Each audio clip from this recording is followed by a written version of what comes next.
Hi, I'm Bob Trem, just kind of an average do-it-yourselfer RV guy. And recently I've been looking for a hitch to put on my medium-duty truck here to isolate the really hard ride that this truck has from my trailer. If you've done any research on the web, you know these medium-duty trucks ride rough enough that the up and down movement over time will crack the frame on that. Not something I'd like to have happen. So my search began. And I found all the usual suspects, the trail savers, the trail airs, the pin box solutions, the full-on hitches in the back of the truck solution, the BD3s, the BD5s. And I kind of decided that I was going to try to solve all of this jarring up and down movement, not at the pin box as much as I could, but at the hitch on the back of the truck. So my late night Googling and research, I found what's under this cover. Now, other hitches require you to have a compressor and some air lines, and this is fine. It's a bit more maintenance at times, but that's okay. Those hitches work great. This hitch caught my eye for two reasons. One, the technology it uses, and two, the price point. But things aren't totally perfect.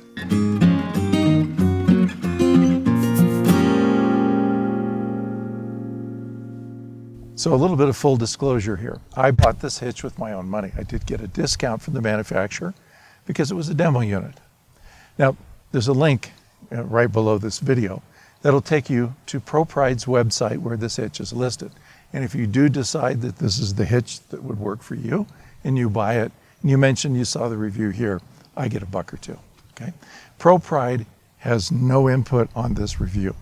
I have contacted them and gotten technical information and background information, so this can be as accurate as possible. But this is my review of this hitch that I own after using it now for a couple of months. Let's get started. Let's look at the hitch specs. The hitch top assembly is rated at a pin weight of 5,200 pounds. The base is rated at 3,500 pound pin weight. The tow capacity is 15,000 pounds. The hitch is adjustable from a hitch height of 15 inches to right around 18 inches, and its total weight is 126 pounds. The hitch mounts to standard bed rails, so nothing special to complicate your install. The hitch itself is a custom design. It does have fewer moving parts and is very solid in its construction. The hitch I had on here before was a B&W, and it used a gooseneck adapter type mount to mount into the frame. Now, the B&Ws are known for how well they work and how well and secure they hitch up. You have to hit them spot on, and then they'll lock. Otherwise, you're going to play around a little bit. This hitch is a little more forgiving in locking up, but once it locks up, smooth as butter it locks in. It holds on tenaciously. Under the hitch are some optional electronics that offer a very nice feature. These are connected to the trailer's emergency breakaway brake. When connected through this plug and the hitch is open or unlocked, the trailer brakes are on. This helps the trailer not move when you're bumping back in to lock up the hitch. And if the hitch didn't lock properly, this red light on the back stays on, warning you that you're not locked up. When the hitch locks in and the handle moves forward into lock position, it pushes this switch and the trailer brakes are unlocked. When we back up and hit that hitch against the kingpin to lock it in, it puts a lot of strain on those front legs on our fifth wheel. Well, with this electronics on here and locking the brakes, the trailer doesn't move hardly at all. It takes a huge amount of strain off the front legs of your trailer. The core of the hitch is where the rough truck ride is absorbed. The hitch assembly rides on these 4 air cells, or poly springs. This is not a new technology when it comes to reducing vibration or adding additional carrying capacity to trucks and trailers, but their use in hitches is new. Each spring is made of air-injected urethane. The load capacity is controlled by the density of the urethane to air ratio. These springs that come with the hitch are made by Airspring. They're designed to hold 1,500 pounds each, but that's not really accurate. They work in a very non-linear fashion in their compression, It's progressive, but in a really complicated way. So it's not like a progressive steel spring or airbag. Now there is an issue with the ones that come with the hitch, and we're going to get to that in just a moment. The spring assembly moves freely on these beefy vertical bearings. This assembly can be relocated up or down to help match your hitch height with the trailer. Now with my truck and bed height, I needed the lowest possible setting to level the trailer. And even then, this hitch was 2 inches taller than my B&W setup. So with all this said and done, how does this hitch work on the road? The pin weight pre-compresses the air springs according to the pin weight itself. My trailer compresses to about 50% of the total capacity of these springs. The vertical movement is absorbed by the spring's remaining compression ability up to about 80%. Past that, the springs appear to the load as if they are solid. Watch the edge of the hitch to see the movement of the truck compared to the bottom of the pin box. A very significant amount of up and down is absorbed, but no forward or back chucking movement. Now let's dig into some of the issues and some of the good points of this hitch. The company that makes the springs no longer make them. Now they're built to last for years and years, which is a good thing. But what if your pin weight is too light or too heavy for this spring? Well, there's a solution. The people at Super Springs make springs lighter, heavier, and for lots of configurations. This company is very RV savvy for both trailers, motorhomes, and tow vehicles. Their customer support is second to none, and they will help you match the springs up with your load if you do need to replace them. And now for a potentially bigger issue. This is the locking handle. It has two problems, actually. The first one is the length of the handle when the hitch is in its lowest position, as it is on my truck. When the truck and the trailer transition from, say, a driveway out into a street with a deep gutter, and you get the truck torquing one way and the trailer torquing the other, well, as you can see in this video, the handle will hit the top of the hitch plate, and it hits it rather violently. I fixed this problem by cutting the handle, flipping it, re-welding it at a different angle, and making it come back and away from that. Now, if you don't need to use the hitch in its lowest position, as I have, this won't be an issue. But if you need it all the way down, this could be an issue. And the people at ProPride are aware of this, and they are considering making a change in that handle. Now, the second issue with the handle is the position of the locking hole.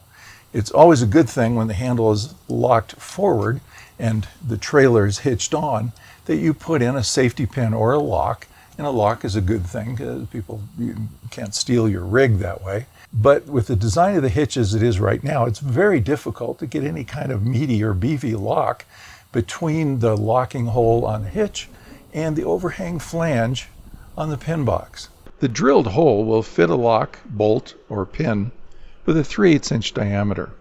And it is important that whatever you use to secure the handle is a proper fit.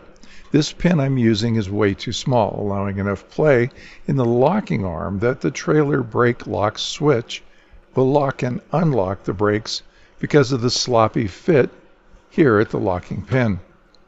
The next hurdle in using a lock is that the bail of the lock must clear the combined thicknesses of the locking arm and the tab on the hitch head. This is 5/8 of an inch. There's virtually no way for it to accidentally release itself because of the design of the hitch. In the back of the hitch, there is a metal block that when the truck couples up and the jaws go around the kingpin, this metal block springs into the back side of this and locks those jaws closed. And it's forced into place by a spring and a pin behind that that keeps it in place. So think of this as 3 safety precautions. And another issue that may bother some, especially with lighter trucks, 3/4 ton, 1 ton trucks, is chucking. Although ProPride says that this hitch takes care of chucking, it really doesn't. It takes care of the vertical movement beautifully. we put it over some brutal roads, and it just smoothed that ride right out. But the chucking part you could still feel. Now, my big international truck, my medium duty truck, is pretty flat footed and pretty heavy. So we don't feel chucking all that much, but a lighter truck will. So how do you fix this? Well, the solution that we've chosen is we're going to go get a pin box that, in fact, this pin box right here, and put that on the trailer, and that specifically is designed to take care of chucking. Now, I know, wait a minute, you're saying, Bob, you're asking me to spend more money to fix a problem.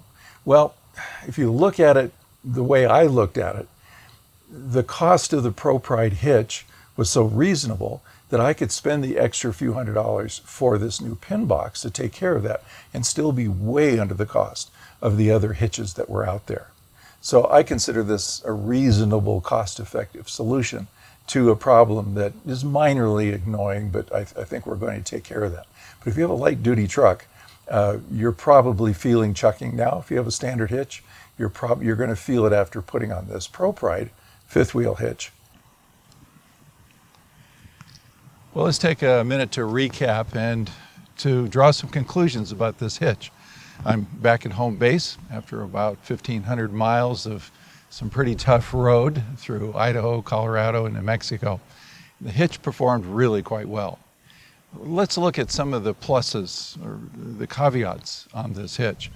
Price is one of them. It's really hard to find a hitch at this price point in this class of hitches.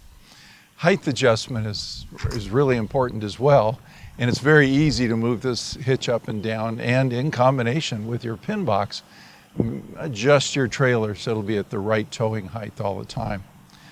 The air springs, well, they just work. There's no maintenance, no air pressure to check. You essentially hook up and go. The operation is great. It's very smooth. It's easy, and it is solid. It drops right on the bed rails. So if you've got bed rails or need to get universal standard bed rails, this thing will drop right onto that. Now it is heavy at 126 pounds. So if you need to take it out of your trailer bed or out of the bed of your truck, you're going to need to take it apart, and it's pretty easy. There are some pull pins on the top to take the head off, and another bolt you can pull off, and in about 2 minutes you can have it broken down into 3 pieces that are by far more manageable. The ability to change the load springs is really quite genius. So if you need a little lighter load because your pin weight is lighter, or a little heavier, you can get other springs to dial in that proper resistance. There's no additional setup needed to make this work. All right, get your height set, get it onto your rails, and you're ready to go. So there are some shortcomings that we should consider when looking at this hitch. Nothing is ever really perfect, but a couple of these shortcomings are a little bit concerning. The locking handle is a minor annoyance, and it's really only comes into play if the hitch is all the way in its lowest position, as I have it, and as we showed in the video. The locking pin, and when the handle is locked shut, is very problematic. I've still not been able to find a combination lock or a key lock that will fit in that space to lock this securely. So that pin I showed in the video, that it's 3/8 inch diameter pin, I push it up inside, push the clip through it, and it's worked great, and it's been very secure, and it doesn't flex or move at all.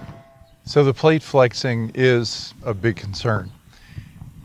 If you saw in the video in this piece, when I went over a really rough driveway, a little bit too fast going into a grocery store, and I had the trailer and the truck pulling at angles on each other, it really rocked this hitch. It held up, but it rocked this hitch. And when I put on the side channel iron pieces and bolted those on, it took care of all that. The hitch is now rock solid. So if you have a trailer over 15,000 pounds, or very close to the limit of this, I think I'd add those to the side of it. If you have a trailer with about 13,000 pounds of load, or like mine is, I'd feel very comfortable using this hitch, even without those sidebars. But I would think about putting them on. I did. I'm a tinkerer. I like to goof around with stuff. no chucking control on this hitch. It says online and in the manual that this will take care of chucking, and it really doesn't. There's nothing in the design to take care of that backward and forward movement, and that's why we're going to put the pin box on the trailer that will take care of that for us. The fit and finish of the hitch is really quite good. You won't get it in this black color. I painted this with Dip It rubberized paint. Underneath that is what you see on the website, which is Hammerite. And it's painted and finished rather well. Now, most hitches in this class are powder coated or in some way heat coated on the outside, which is fine. Either way works fine. Paint is easy to fix, of course. I keep my hitch covered most of the time, so I'm not going to have, I don't think, any problems long term with rust and abrasion. So would I buy this hitch again? Yes, I would buy this hitch again, even knowing some of the shortcomings. Again, I'm a tinkerer and I can fix those sort of things, but they're not major concerns except for the flexing on the side, and that can be dealt with. It really took the rough ride out of this medium duty truck. It's really helping out with the frame on the trailer, and all my belongings inside the trailer are less thrown about after a really rough road. I don't think I'd give this hitch a second thought. I think I'd put it on my truck and enjoy the ride.